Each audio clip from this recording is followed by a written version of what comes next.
నమస్తే Vizag's very own channel VTV వార్తలకు స్వాగతం. నా పేరు రత్నమాల. ముందుగా హెడ్లైన్స్. జీవీఎంసీ అవినీతిపై తెలుగు యువత పోరు, జనవరిలో ఆందోళనకు దిగుతామన్న నొడగల కృష్ణ. ముగిసిన రీసెర్చ్ స్కాలర్స్ రిలే నిరాహార దీక్ష, డిమాండ్లు పరిష్కరించుకుంటే ఉద్యమాన్ని తీవ్రం చేస్తామని హెచ్చరిక. ఆందోళనకు దిగిన బౌద్ధులు బౌద్ధ క్షేత్రాలను పరిరక్షించాలని డిమాండ్. ఇక వివరాల్లోకి. జీవీఎంసీలో సాగుతున్న అవినీతిపై ఉద్యమించాలని తెలుగు యువత నిర్ణయించింది. ఈ మేరకు వచ్చే జనవరిలో పెద్ద ఎత్తున ఆందోళన కార్యక్రమాలు చేపడుతున్నట్లు తెలుగు యువత నేతలు వెల్లడించారు. ఆస్తి పన్నును తగ్గించే వరకు తాము పోరాటాన్ని కొనసాగిస్తామని స్పష్టం చేశారు. పెంచిన ఆస్తి పన్నుపై ప్రజలలో అవగాహన పెంచేందుకు తెలుగు యువత నగర కమిటీ కృషి చేస్తుందని తెలుగు యువత అధ్యక్షుడు నొడగల కృష్ణ చెప్పారు. తెలుగుదేశం పార్టీ కార్యాలయంలో జరిగిన మీడియా సమావేశంలో ఆయన మాట్లాడుతూ, విశాఖలోని పరిశ్రమలపై పన్నులు విధించకుండా జీవీఎంసీ పాలకవర్గం ప్రజలపై ఆస్తి పన్ను భారం మోపటం దారుణమన్నారు. జీవీఎంసీ అవినీతిలో కూరుకుపోయిందని ధ్వజమెత్తారు. ప్రజల సంపద పన్నుల చెల్లింపుకే సరిపోతోందని ఆవేదన వ్యక్తం చేశారు. ఆస్తి పన్ను పెంపుపై ప్రజల్లో అవగాహన పెంపొందించేందుకు త్వరలో అన్ని వార్డుల్లో సర్వే చేపట్టి ధర్నాలు చేయనున్నట్లు వెల్లడించారు. నగరంలో అభివృద్ధి జరగటం లేదని, మేయర్ వార్డులో మాత్రమే అభివృద్ధి జరుగుతోందని ఆరోపించారు. కమిషనర్ రామాంజనేయులు ఇప్పటికైనా వాస్తవాలు గ్రహించి ప్రజలకు ఉపయోగపడే నిర్ణయాలు తీసుకోవాలన్నారు.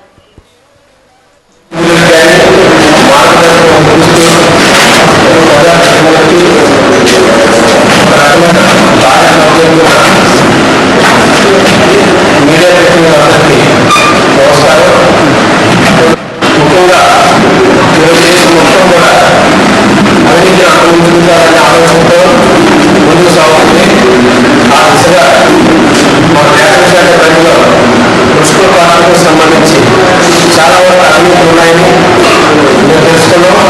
అదేవిధంగా చాలా రోజులు కూడా కార్పొరేషన్లో చాలా అభివృద్ధి జరుగుతాయని వ్యక్తిగతంగా తెలుసుకోవడం.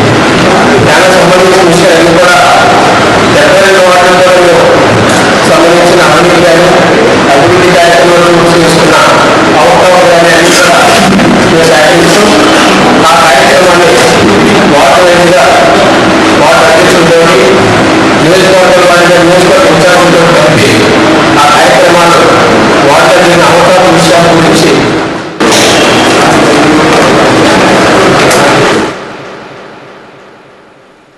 పర్యావరణ పరిరక్షణ కోసం ఫోరం ఫర్ బెటర్ విశాఖ కార్యాచరణ ప్రణాళికను రూపొందించింది.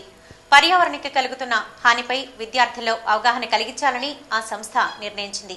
ఈ మేరకు విమెన్స్ కాలేజ్లో అవేర్నెస్ క్యాంపును నిర్వహించింది. నగరంలోని ప్రభుత్వ మహిళా డిగ్రీ కళాశాలలో పర్యావరణంపై అవగాహన సదస్సు జరిగింది. సదస్సుకు forum for better Visakha chairman EAS Sharma ముఖ్య అతిథిగా హాజరయ్యారు. ఈ సందర్భంగా శర్మ మాట్లాడుతూ, విశాఖలో కాలుష్య ప్రభావం ఎక్కువగా ఉందన్నారు. ప్లాస్టిక్ వలన నష్టం జరుగుతోందని, దీని వినియోగాన్ని తగ్గించవలసిన అవసరం ఉందన్నారు. గ్లోబల్ వార్మింగ్ వల్ల సముద్ర మట్టం మీటర్ ఎత్తున పెరగనుందని ఆందోళన వ్యక్తం చేశారు. భవిష్యత్ ఆశాజనకంగా ఉండాలంటే పర్యావరణ పరిరక్షణ నిరంతరంగా కొనసాగాలని అభిప్రాయపడ్డారు. సమాజంలో పర్యావరణం పట్ల అవగాహన పెంచవలసిన అవసరం ఉందన్నారు. ఈ ఉద్యమంలో ప్రతి ఒక్కరూ భాగస్వామ్యం కావాలని పిలుపునిచ్చారు. సదస్సులో కళాశాల ప్రిన్సిపాల్ డివిఎస్ ఆచార్యులు, ఏయు ఎన్విరాన్మెంటల్ సైన్సెస్ విభాగం ప్రొఫెసర్ ఉదయ్ భాస్కర్ రెడ్డి తదితరులు హాజరయ్యారు.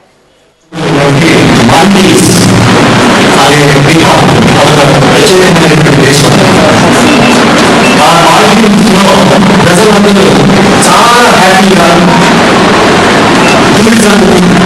అందరూ మంచి కానీ వచ్చే శతాబ్దంలో సముద్ర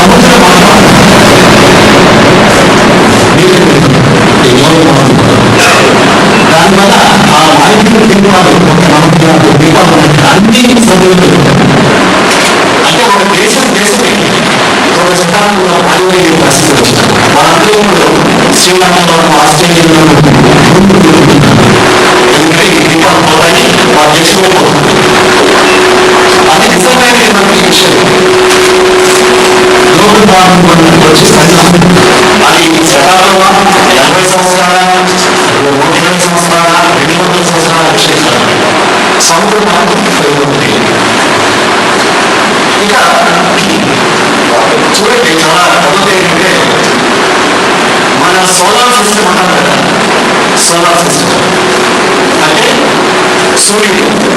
సూర్యుడు చుట్టూ గ్రహాలు, ఇంకొక చిన్న గ్రహాలు, యాస్ట్రాయిడ్స్ ఇంకా చిన్న గ్రహాలు.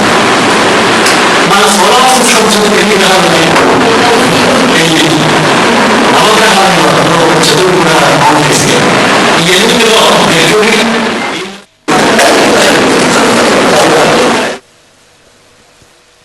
ఇప్పుడు కాసేపు break. Future frames, digital film making, documentaries, company profiles, medical and health films, CD presentations, 2D, 3D animations, ad films, videos for all functions, multi-camera live mixing, audio recording theatre, video audio albums, video camera and editing training, tape to DVD conversions. Future Frames, the audio video studio, first floor, GVMC Complex, Diamond Park, Visakhapatnam. Phone 27834443. Nandi award గ్రహీత సినీ దర్శకులు P Sunil Kumar Reddy వీటీవీలో స్వయంగా నిర్వహిస్తున్న ప్రజాహిత కార్యక్రమం పౌరుడు, బాధ్యత, వినియోగం, హక్కు. ఒకప్పుడు ఎంత బాగుండేది మన విశాఖ, ఇప్పుడు ఏమైంది అసలు? ఇక్కడ ట్రాఫిక్ జామ్లు పెరిగిపోయి కొండలు కరిగిపోతున్నాయి, ప్రశాంతత తగ్గిపోతుంది. రణగొన ధ్వనులు, కరప్షన్, పొల్యూషన్, ఎవ్రీథింగ్. అరే ఒక్కడికి సివిక్ సెన్స్ లేదే. పక్కింటి వాడి ముందు చెత్త పోసేస్తారు. సినిమా హాల్లో ఏసీ వేయరు, మెడికల్ షాప్లో బిల్లులు ఇవ్వరు, హెల్మెట్లు పెట్టుకోరు, సీట్ బెల్ట్లు కట్టుకోరు, గవర్నమెంట్ ఉద్యోగులు సీట్లలో ఉండరు, జనం క్యూలో నిలబడరు. నో పార్కింగ్ జోన్లో బళ్ళు పెట్టేస్తుంటారు, నో స్మోకింగ్ బోర్డు ముందే సిగరెట్ కాలుస్తూ ఉంటారు. బోర్డుల మీద ఏం రాసినా పట్టించుకోరు, కానీ ఊరంతా తమ బోర్డులు మాత్రం రాస్తుంటారు. ప్రాణాలు పోతున్న ఆటోల్లో 10 మంది ఎక్కి కూర్చుంటారు. లోపల ఖాళీగా ఉన్న ఆర్టీసీ బస్సుల్లో ఎలాడుతూ ఉంటారు. అంబులెన్సులకు దారి ఇవ్వరు. ప్రతి ఒక్కరూ సమాజం మారాలంటారు. సమాజం అంటే ఎవరు? మనం కాదా? మనందరికీ తప్పు చేసే వాళ్ళ మీద కోపం ఉంది, మరి ఆ తప్పు చేస్తున్నది ఎవరు? మనం కాదా? వినేవాళ్ళు ఉంటే చెప్పేవాళ్ళు ఏమైనా చెబుతారు. ఈ మధ్య టీవీ కార్యక్రమాల్లో సలహాలు ఇవ్వడం ఎక్కువైపోయింది. ఇది మేం చెప్తే మీరు చూసే ప్రోగ్రాం కాదు, మీరు చెప్తే జనం చూసే కార్యక్రమం, మనం నిర్వహించే ప్రోగ్రాం.